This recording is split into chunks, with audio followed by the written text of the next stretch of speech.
Greetings. What a delight and honor for me to be able to share with you regarding reaching second and third generation Latinos.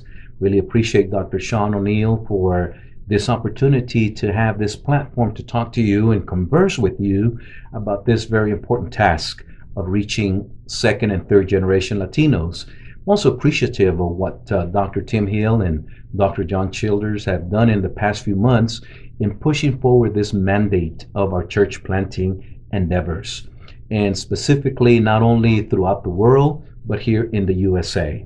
So as we talk about reaching our second and third generation Latinos here in the US, it is important that we keep in mind certain generalities that I'll be addressing with you for a few minutes. Then we'll talk very quickly about some Church of God statistics, and then we'll get into the actual components of the plan.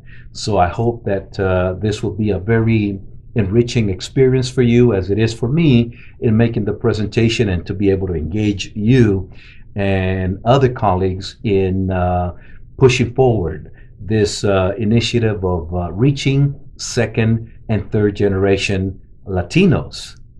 So as we begin our focus in understanding the challenge, it is very important that we keep in mind that Latinos in the USA are heterogeneous. They are the largest and youngest minority group. Latinos believe in the rewards of hard work.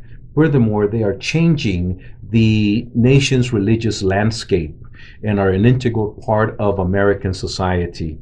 Their numbers and expressions of their Pentecostal and charismatic faith is having an impact on Christianity. Churches are growing because of the Latino presence. Latinos are heavily concentrated in the nation's 100 largest counties, and primarily in 8 states, as we will see a little later. That is California, Texas, Florida, Arizona, New Mexico, New Jersey, New York, and Illinois. As the nation's demographics are changing, many churches in rural and metropolitan areas are seeing an increased number of Latino families in their pews. Language, cultural, and ethnic differences can enrich and enliven a congregation, but they can also present challenges, and church leaders are usually frustrated over the demands of these type of situations that surface in their respective local churches, and at times feel inadequate, that they are unable to respond to the needs that second and third generation or all Latinos present. They do not know how to act or take action in dealing with the cultural, generational, and linguistic differences of Latinos. So it is very important that we understand that the USA Latino community is comprised of a wide variety of traits, such as generational differences, linguistic understandings, multicultural formations, divergent world views, different Spanish and regional accents, various economic and permanent legal statuses, that it makes it challenging at times to reach them with a rigid or fixed approach or methodology. There has to be plenty of flexibility. We also must keep in mind that the first generation is foreign born. The second generation is born in the United States with at least one generation parent. The third and higher generations are born in the United States, and typically with both parents born in the USA. Now, connected to this is the important fact that the latest United Nations estimate, specifically as of this past Tuesday, February the 2nd, 2016, the current population of the United States is 323,156,430. Over 323 million residents here in the U.S. The United States population is equivalent to 4.38% of the total world population. The USA ranks number 3 in the list of countries by population. 82.5% of this population is urban. Now, very important to be able to connect that to the fact that there are 41 million Spanish native speakers plus 11 million who are bilingual. That's a very safe estimate, although with the 60 million estimate reside here that can trace their roots to some kind of Spanish context, it is significant because 41 million Spanish speakers make the United States the second largest country in the world that speaks Spanish. Mexico is number one, then Argentina is number three, and Spain comes after that. In considering this very important component, we must connect it to our Church of God composition. You must be mindful of the fact that the very first Spanish-speaking congregation of the Church of God in the USA was organized in 1910. Since then, in some form or other, Spanish has been spoken in the Church of God. When you take and combine the 1,000 churches or so that are here in the U.S. that speak Spanish, and take that into account with the vast number of congregations in Latin America, not only in South America, Central America, Mexico, and the Spanish-speaking Caribbean islands, is a daunting number to see the contribution that Spanish makes to our global challenges. So here in the U.S., we're not only interested in reaching those first generation Spanish speaking dominant folks, which is really what dominates our 1,000 or so churches here in the U.S., but we're very, very concerned about reaching our second and third generation Latinos. As I will point out later, the second generation is very bilingual, but the third and fourth generation are definitely English dominant and Spanish challenged. So as we take a look at our Church of God context here in the U.S., there are well over 6,000 congregations in the USA. Well, the specific number is 6,124. Of those 6,124 congregations, approximately 1,000 of these are Spanish-speaking congregations. They either belong to the 8 Spanish-speaking regions of the Church of God in the U.S., or some of our Anglo regions have these Spanish-speaking congregations.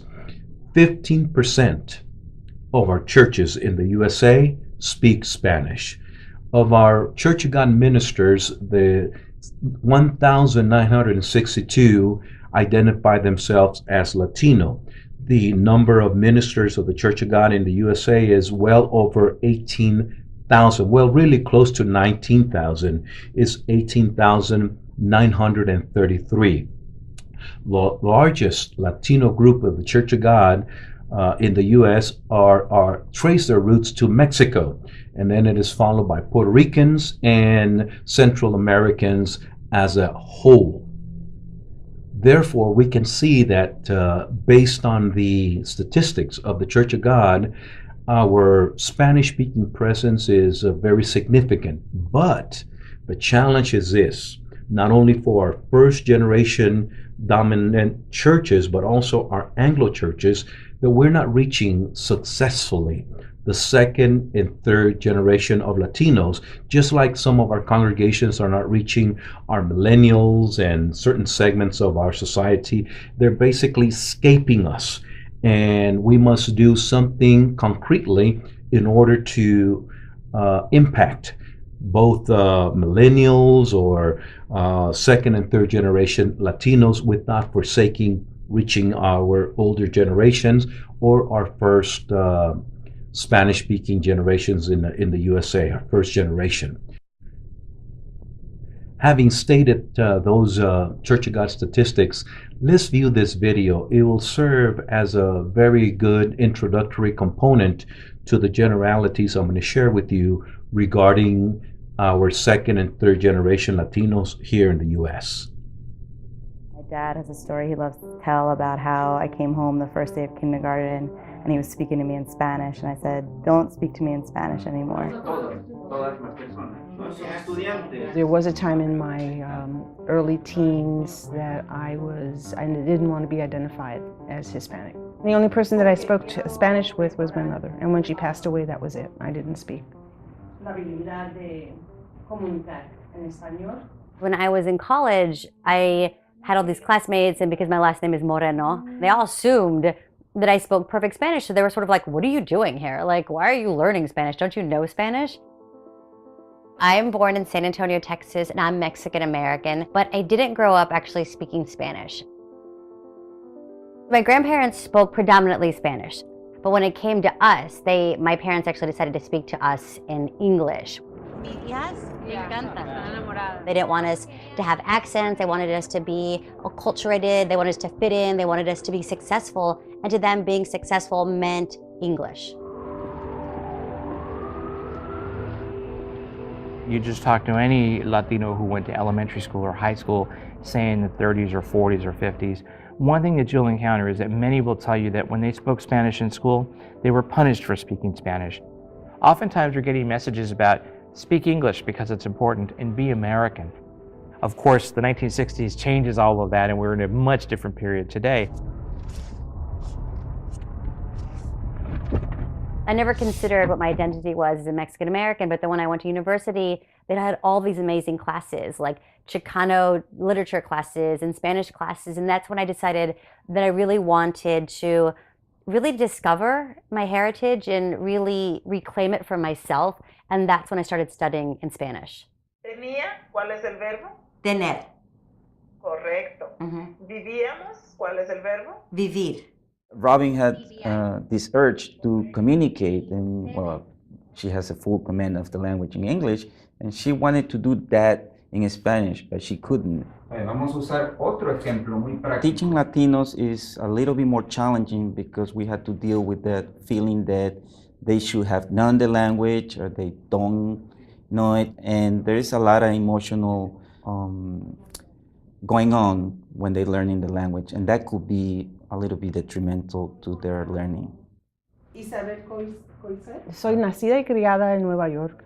Mi madre era puertorriqueña y mi padre cubano. Decidí volver a aprender español porque descubrí que me hace falta. Lo quiero hablar bien, mejor que lo estoy hablando ahora. Es la chica, la única mujer. I was raised speaking Spanish until I started kindergarten. I saw the other kids were speaking English. There was no other kids speaking Spanish, and I didn't want to be a different person. Fue importante para aprender español otra vez para que pudiera hablar con mis padres, con mi familia, y también para usarlo en el trabajo. Even among English-speaking Latinos, more than 90% say it's important that in the future generations of Latinos speak Spanish. I think that this emphasis on pride and heritage, and Spanish is an important part of that heritage, is something that's going to keep Spanish alive in a way that maybe for previous immigrant groups that just wasn't possible. Jorge sabía montar muy bien y sabía hacer incluso todo tipo de monerías. It's really important to me that my kids speak Spanish because I want them to know their Latina culture. Oso. Oso, he's cute. Hi, Oso. I feel like as you get more and more Americanized, you start to, want some of that nostalgia. I even miss my mom's weird accent or the fact that she loves cheesy novelas. I want them to know that they are proudly Latina, they're proudly Mexican American, and know who their grandparents were, who their great-grandparents were, who their family is. And so Spanish is a part of that. Now, having viewed that video, you're able to gather some general thoughts about what to anticipate in regards to reaching second and third generation Latinos. Now, let's keep in mind that the second and third generation of Latinos in the U.S. are born here in the country. They are not immigrants. They are acculturated and they are socialized in family settings that place a strong emphasis on their Latin American roots. Typically, they're not assimilated. They're basically acculturated. There's a difference between assimilation and acculturation, as all of you know. And basically, when you take a look at the difference, is that assimilation is more of adaptation, of taking on the culture and becoming so immersed that you can't really distinguish between the ethnicities. Acculturation is basically learning the behaviors of the prominent cultures, and most second and third generation Latinos can flow very well in the dominant societal setting as well as the societal setting of their respective families. Also, about 1/3 of Latinos ages 16 to 25 are English dominant. They basically practice that pattern of communicating in English. 41% of them may be considered bilingual, and 23 of them are definitely Spanish speaking only. But the vast majority of these individuals are bilingual. Like millennials, Latinos, they don't like to be categorized or pigeonholed in any way. Second and third generation Latinos worry about equality. They worry about economic and ethnic equality. Millennials are very concerned about this, and it's interesting, the second and third generation Latinos, they are also concerned about economic and ethnic equality. They're also concerned about the having flexibility in their social norms. They're not very fixed. They are fluid and they can move in and out of the different societal settings. In connection to this, second and third generation Latinos consider immigration reform very important to them. And it's a very critical challenge for them because they're somewhat connected to a great degree to somebody that they know or a family member that may not necessarily have a legal permanent status in the U.S. So for them, immigration reform is very important. Also, the use of Spanish declines with each generation. The second generation, in most cases, is bilingual with a strong preference for English. Third generation is definitely English dominant. Some second and third generation Latinos discard the use of Spanish because they are made to be viewed by their peers as being un-American, antisocial, or unintelligent. You'll hear the stories of many second and third generation Latinos that their parents never wanted to speak to them in Spanish because the use of Spanish was basically not viewed as something that was a added value, but it was devalued to the point that it became more of a handicap. So therefore, now some second and third generation Latinos regret the fact that they didn't learn how to speak Spanish. Second and third generation Latinos are also very open to intermarriage.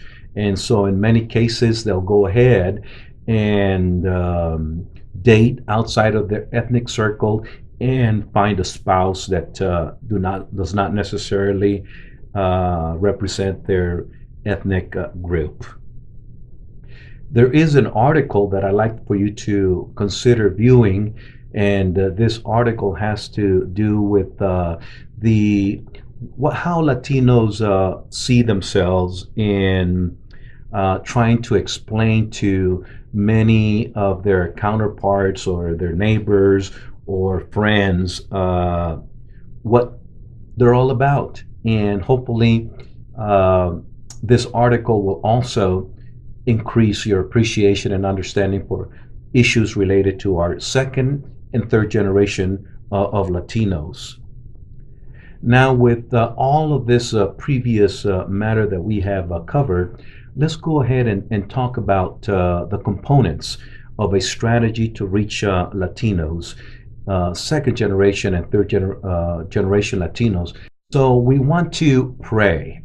Prayer is very essential in understanding what the Lord will be saying to us in reaching second and third generation Latinos.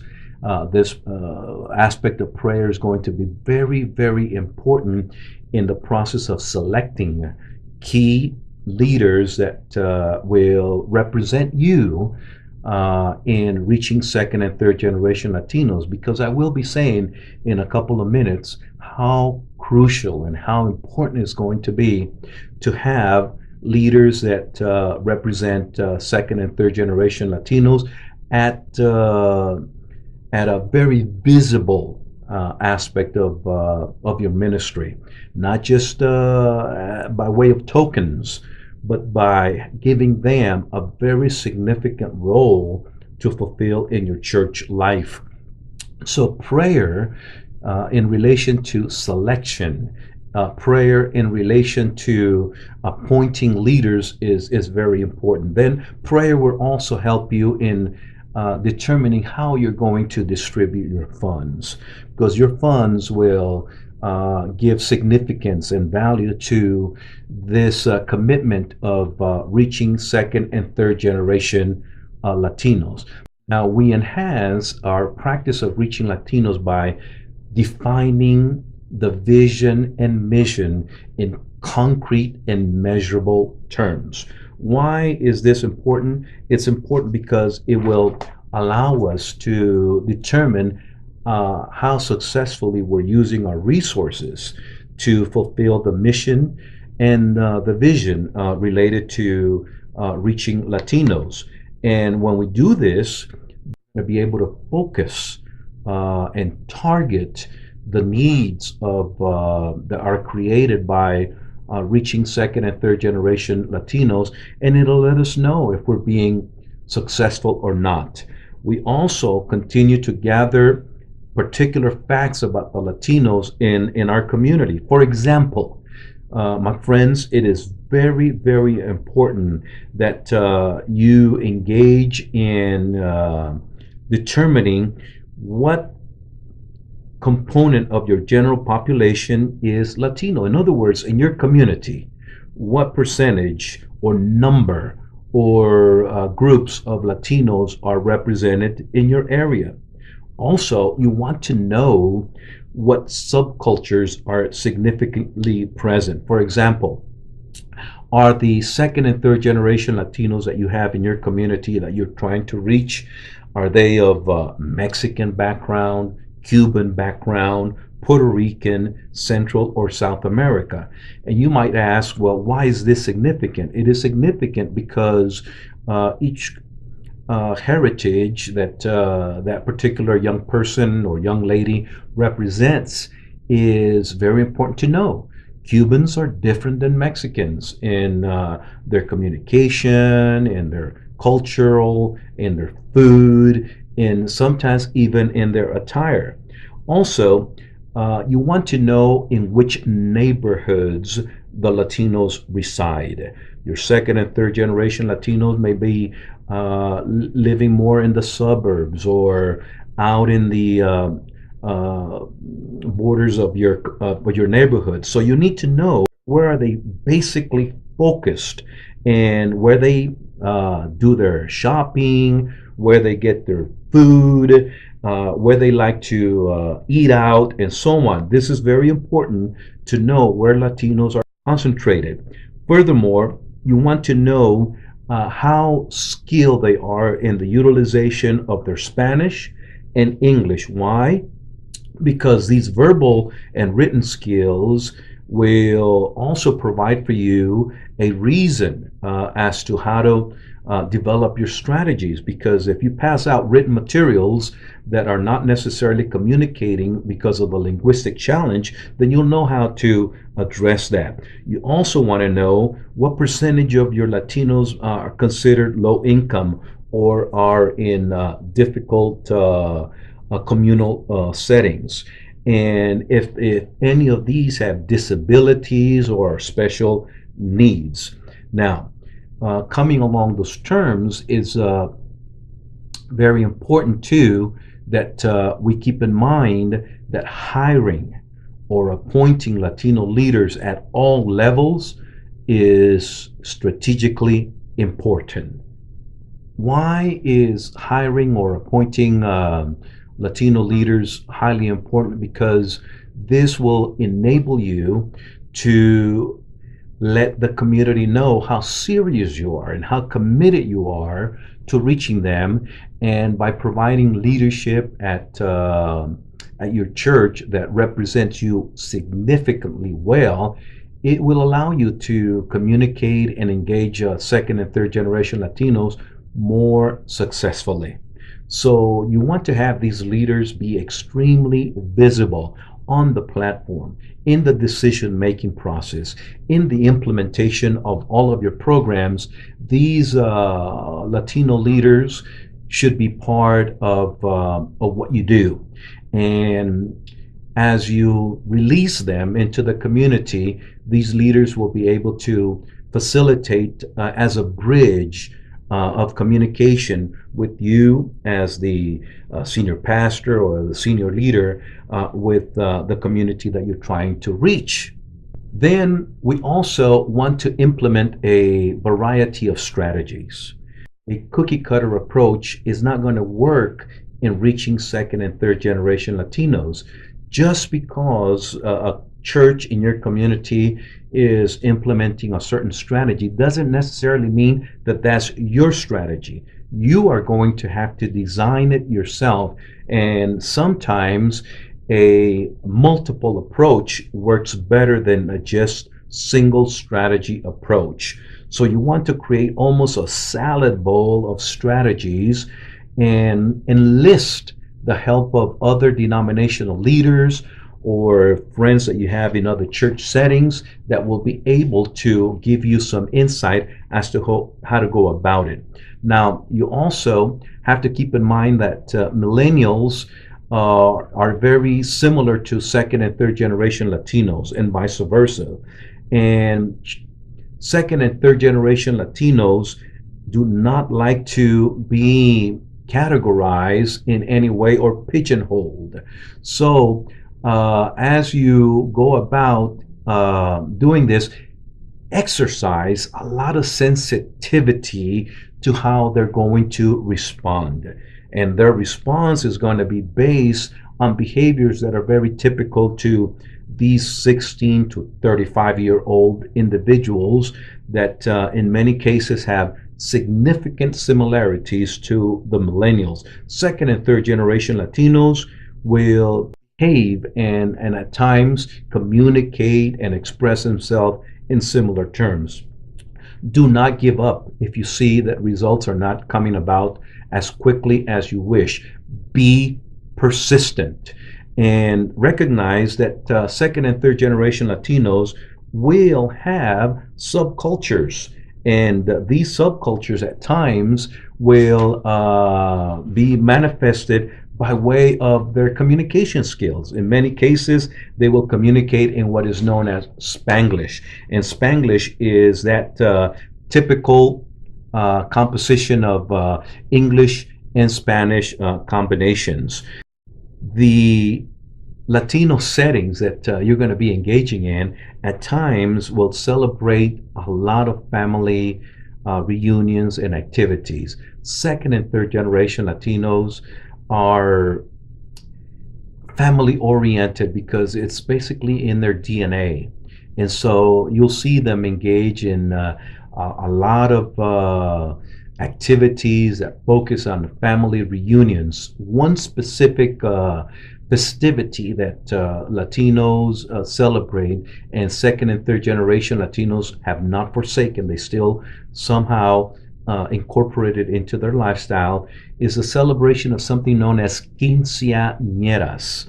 Quinceañeras is similar to your Sweet 16 experiences, and this is very important because it creates a big family gathering as that young lady is being acknowledged from that she's moving from the teenage years into a young adulthood. And so second and third generation Latinos still practice this. And wherever there's a birthday, you will see that they will come together and engage their families by big time celebrations. Well, they will have all kinds of different food types. And so you as a leader and you as somebody that's wanting to reach second and third generation Latinos must place significant value and importance on their religion and also their family settings. Now, let's move on to some final considerations. While recognition and consideration of cultural similarities is essential, it is equally important, my friends, to guard against perpetuation of stereotypes. We do not want to promote or use lingo that perpetuates stereotypes related to Latinos. Second and third generation Latinos do not like to be stereotyped in any way or any form or shape. So it's very important that we keep that consideration in mind. Also, the approach of reaching second and third generation Latinos will be impacted by the nationality that they represent to a great degree. The medium of communication with second and third generation in the majority of cases will be English. And so their English is spoken just like any other young person, just like any other millennial. So we want to be very cautious in avoiding that. Furthermore, the visible bilingual Latino staff that is going to be available for you, they will be your great assets. Their contributions are so critical because they will be able to decrease or diminish the cultural and language barriers that at times will surface. A strong leader with cultural ties to that community will serve as your effective instrument and tool, as your spokesperson to reach Latinos. And also, give yourself continually learn about effective ways of engaging and communicating with Latinos in general. How are you going to do this, you may ask? How will I engage and continually communicate with my Latino neighbors? Well, you do this by becoming familiar with the local television or radio stations that broadcast both music and general program in Spanish. In some instances, they'll do it both in English and Spanish. And, the truth is that 62% of our Latino population in the United States, 62% of the 60 million or so Latinos in the U.S. do communicate to a great degree in English. They are functional, at least verbally. They may not necessarily write it well, but they will at least be able to communicate with you verbally. Also, engage them by knowing what newspapers they have in their communities. And there may be the possibility of finding a newspaper that does both English and Spanish programming. So you might be able to run ads and engage them in that manner.